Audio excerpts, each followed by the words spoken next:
Charlotte-Mecklenburg police say an hours-long high-speed chase started as a home break-in call where a Jeep was stolen. Well, that chase turned the heads of many in and around the Queen City today. Investigators say the suspect stole 4 cars and got into 2 crashes, leading police on a chase around Charlotte before eventually surrendering outside the Shell station on South Boulevard. Queen City News reporter Sydney Heiberger live tonight in that area now. Sydney, you were there when that suspect was being taken into custody. So what did you notice about the suspect, and did he appear to be injured? Alicia, once this all ended, the suspect was walking, talking, alert. After the crash, the second crash, I should say, that happened right behind me, he got out of the car with his hands up and surrendered to police without a fight. Now, he was a little bit bloody, a little bruised, a little scratched up, but CMPD does tell us tonight that his injuries are not serious. Reminded me of Grand Auto Theft GTA. Those who watched the terrifying scene unfold, I just wanted to see him get caught and get off the road. Say it was like watching a movie. I just felt so scared because, I mean, hijacking 4 cars is just really scary. The suspect swerving in and out of cars at high rates of speed, even driving on sidewalks and against the flow of traffic for more than 90 minutes. It was anger. Just innocent people trying to live a normal life and make a way for their families and get home safe. That's the goal of everybody, right? Carrie Ann Curtis saw the first crash happen outside Ballantyne Commons. She got out to help when the suspect ran into her SUV and took off. I just panicked because I didn't know if there was kids in it or who was in it, and I just wanted to help. The chase ended here with a crash at the intersection of South and East Boulevards.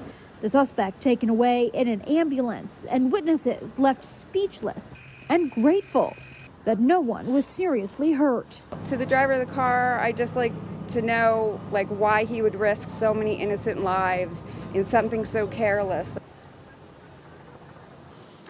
Yeah, the second vehicle that was stolen was a white pickup truck, and there was a woman in the passenger seat of that truck during the interchange of the second and third vehicles stolen. That woman was left behind, and police tell us tonight she was arrested. Still working to find out how she comes into play in all of this and the identities of those involved. I'm live in South End. Sydney Heiberger, Queen City News. Yeah, Sydney, what a wild chase it was. 2 hours, 4 stolen cars traveling across 2 states, and a couple of crashes where civilians got hurt.